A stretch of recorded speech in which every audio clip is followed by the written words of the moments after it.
Hey guys, it's Tombox. Welcome to MST.TV. In this video, we're going to go over the most frequent and most common misplay / illegal play / procedural errors, whatever you guys want to call it, in Rise of the Duelists. We're specifically tackling two archetypes, which would be the two most popular ones, Dogmatika and Infernoble Knights.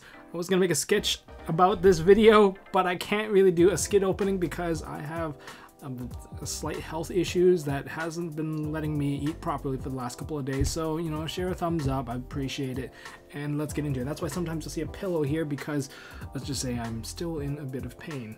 Alright guys, let's do this. So let's start off with Dogmatika. Question number 1, does Dogmatika Maximus really require your opponent to have 2 cards in their extra deck for you to activate your Dogmatika Maximus to send your 2 different named extra deck monsters from the extra deck to the graveyard? The answer to that is yes, you do. Or rather, yes, they do, simply because of the wording of Dogmatika Maximus. It states in the card text, during your main phase, you can activate this effect. Send 2 monsters with different names from your extra deck to the graveyard. Also, your opponent sends 2 monsters from their extra deck to the graveyard. Also, you cannot special summon monsters from the extra deck for the rest of the turn. You can only use each effect of Dogmatika Maximus once per turn. So it states right here in the card text, for Dogmatika Maximus's effect to send 2 cards from the extra deck to the graveyard, your opponent must have at least 2 cards in their extra deck for you to successfully be able to resolve this particular effect. Otherwise, it just won't work, because you can't activate a card if you're not able to successfully resolve all the mandatory parts. Just because your opponent does not have an extra deck, this means you can use the effect, resolve as much as possible. That only applies if you're able to successfully activate, and then the number changes. Then, since the activation already went through, then you'll have to resolve as much as possible in that case. But in the case where you can't even meet the condition, or rather meet the resolution before activation, then you can't activate the card. Now you can compare this to Mulan Glacia. However, Mulan Glacia is a little bit different. Mulan Glacia's card text states that discard 2 random cards from your opponent's hand, or in brackets, it covers all bases here, their entire hand if less than 2. Since it has the contingency of if they had less than 2 cards, you rip every single card in their hand. And that's why it's different. This one has to be exactly 2 cards that you rip out, otherwise you won't rip none. What if your opponent changes their size down to 1? Then do you rip 2 cards? Well, no, you just resolve your part, and they probably won't send any cards to the graveyard because they don't have the number to match up. And a little side note here, if you guys want to deal with Dogmatika Maximus, just shove in like a copy of Cyframe Lord Omega so that you can send that to the graveyard, so you can put your stuff from the extra deck back into your extra deck really quickly. On top of that, you can also run cards like Entis, Cyber Dragon Nova, and a copy of Invoke Mechaba, so that if they send a couple of cards here, you can create a little bit of a chain block to summon out your own Mechaba by sending in Cyber Dragon Nova. And on that note, if Cyber Dragon Nova is sent to the graveyard by your opponent's Dogmatika Maximus, will it be able to activate and summon out a Machine Fusion? And the answer to that is obviously yes, you can, because it states that if this card in your possession is sent to the graveyard by your opponent's card effect, you will be able to summon out a Fusion Machine monster. In that case, you do have a Fusion Machine monster, and it doesn't have to be a Cyber Dragon related monster. Invoke Mechaba does meet that condition and does meet all the requirements, so you can actually summon that out instead. And when it says possession, it basically means everything on your side of the table, whether it be in your hand, in your extra deck, in your deck, on the field, basically in your possession. You can actually look up the details of that online, but that's the detail I'm going to give you. If it's in your extra deck, it counts as in your possession. And here's a card that carries a ton of misplays, and it's going to be Dogmatika Punishment. This card, like many of the Dogmatika cards that you activate, if you activate them, you'll be locked out of special summoning monsters out of the extra deck. Now, most of them just say until the end of the turn you are not allowed to use your extra deck, which is fine, but this one goes a little bit further. So I'm going to read the card text to you guys. Dogmatika Punishment, target 1 face-up monster your opponent controls, and then there's a semicolon, so there's your activation. So you target on activation. Send 1 monster with an attack equal to or higher from your extra deck to the graveyard, and if you do, destroy that monster until the end of your next turn. After this card resolves, you cannot special summon monsters from the extra deck, and you can only activate 1 Dogmatika Punishment once per turn. 2 things that I want to address in this particular card. First of all, Targeting your opponent's card, that's part of the activation, true, but sending a monster from your extra deck to the graveyard, that particular part is part of the effect. So if your opponent removes their monster, you don't have an attack stat to go with, so therefore you do not send any monster, and therefore of course you can't really destroy that card because the card's probably already removed from the field. And so there's that. And then, so here's the key part that I've seen a lot of illegal plays, and it seems too good to be true half the time. It's because anyone that uses Dogmatika punishment to clear the board in some sense, and then on their turn they decide to go ahead and use their invoked engine, go ahead and summon their Alistair, summon their invoked monsters from the extra deck. They're playing it completely wrong and completely illegally. It's very easy to miss this part because most Dogmatika cards, they all state that, hey, you can special summon out of the extra deck, you know, as long as it's not the current turn, or as long as it's not part of the rest of the turn. This one states until the end of your next turn, which is huge because if you activate it during your own turn, you'll be locked out basically for 3 turns. If you do it during your opponent's turn, you'll be locked out during the rest of your opponent's turn and the rest of your own turn when it comes back to you. So you have to wait till the end of your next turn, and that's a pretty long time. So the misplay to catch here is make sure that your opponent is not using their extra deck to kind of finish you off. Like, I've seen a lot of Dogmatika into Purgatrio, like punishment into Purgatrio, like that's really devastating because you clear out most of the back row already and then you get to go for that free swing.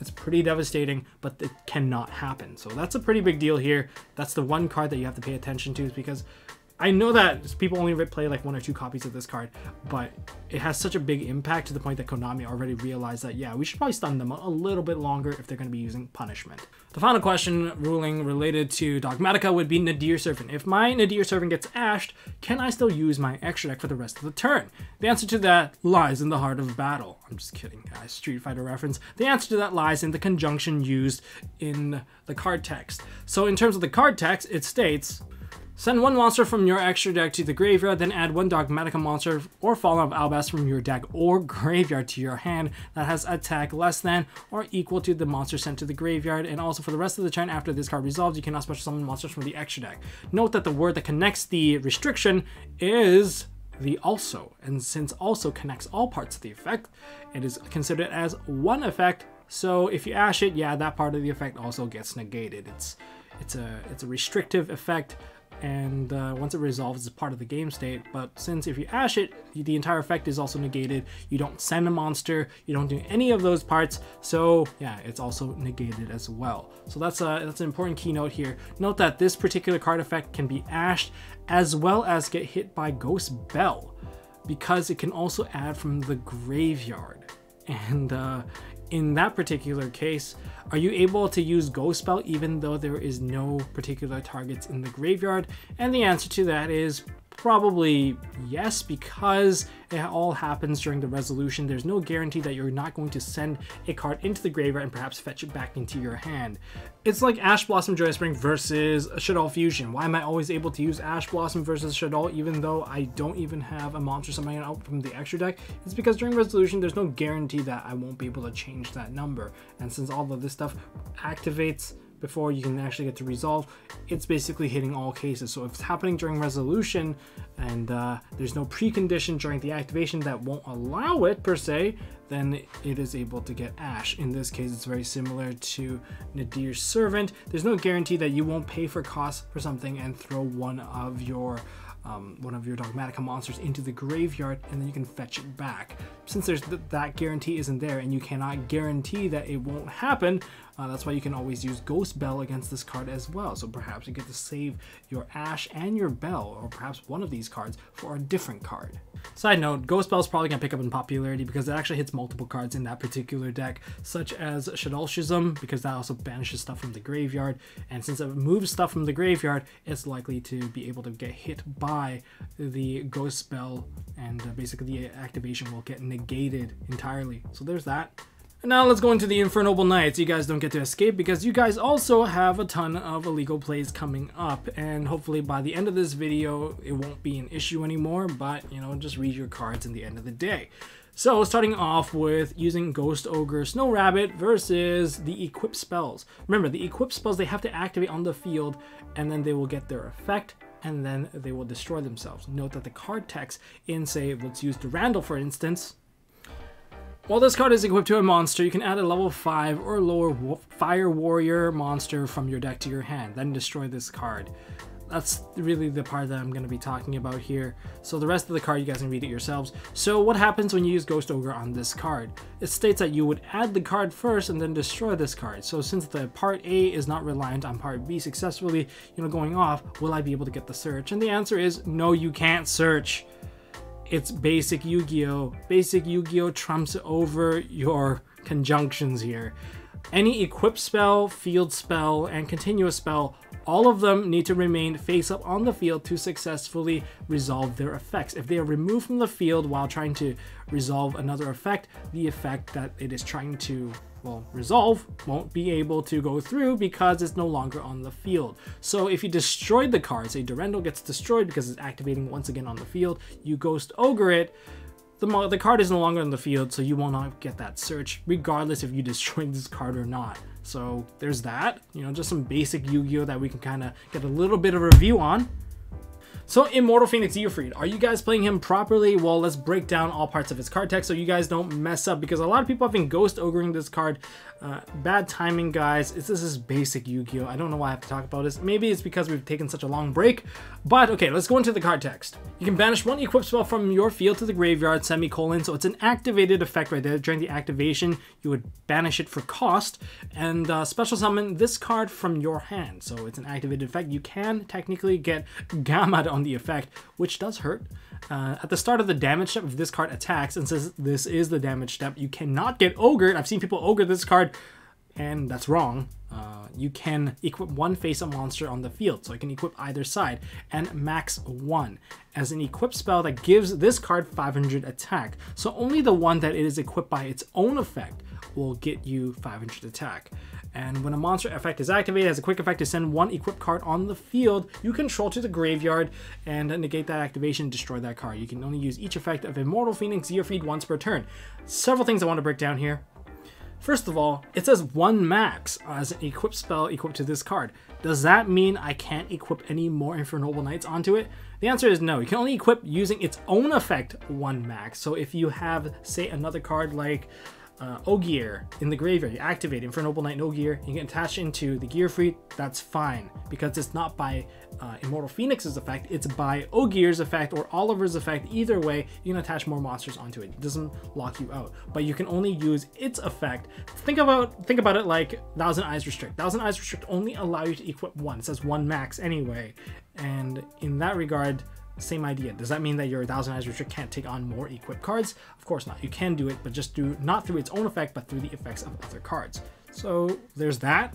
And the other thing is the effect that equips a card does not target. So at the start of the damage step, if you equip the thing that you're attacking, then you will not get a replay because you've already entered the damage step at that point. So it's a really strong source of removal, and combined with the negation effect of monster effects in a simplified game state, this card will take games off of your opponent.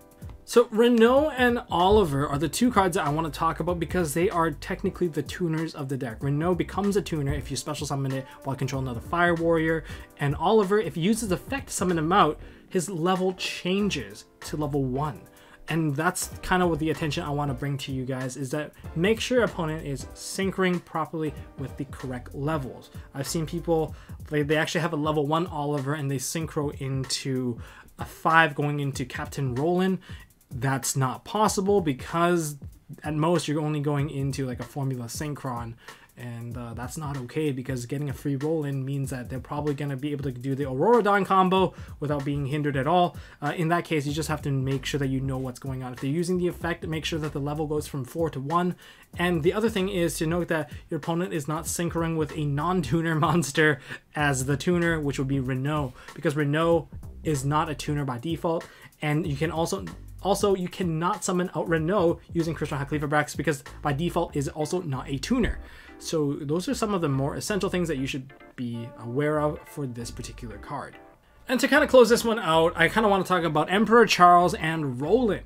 Note that the effect from Emperor Charles is a trigger-based effect. So if I use Roland's effect, Captain Roland's graveyard effect, during the main phase, as a quick effect to equip from the graveyard onto one of your Fire Warriors, That particular effect is quick effect. However, once it equips onto the Emperor Charles, it's a trigger-based effect. So this is actually related to Mystic Mine. Your opponent plays Mystic Mine. If you chain Roland onto that Mystic Mine, Charles will still not activate. Charles will need to wait till the next chain. By that time, Mystic Mine would have resolved, and perhaps if the monster difference between you and your opponent does matter, allowing Mystic Mine to be active, the Charles will not go through. And since most of these decks being a combo deck, Mystic Mine is quite devastating, and usually you could possibly get decked out because of it, because there's no outs to that Mystic Mine by default. So it's a pretty big deal. The timing is not in your favor. Just remember, Charles does not happen mid-chain. Charles needs to happen as a part of the next chain, part of his own trigger. All right, and that's all I got for this video, guys. If there's any other ruling questions that you have for stuff in Rise of the Duelist, leave it down in the comment section. Hopefully you guys learned a thing or two, or are made aware of things that you should be catching, because you guys shouldn't lose to improper procedural errors or just people not reading their cards properly. And that's all I got for this video, guys. If you guys enjoyed this video, smash that thumbs up button. If you guys want to see more stuff from MST.TV, hit subscribe, ding the notification bell. Really appreciate you guys for doing it. I'm speaking a lot faster because my stomach is starting to hurt again, and I will see you guys in the next one. Have a good one, guys.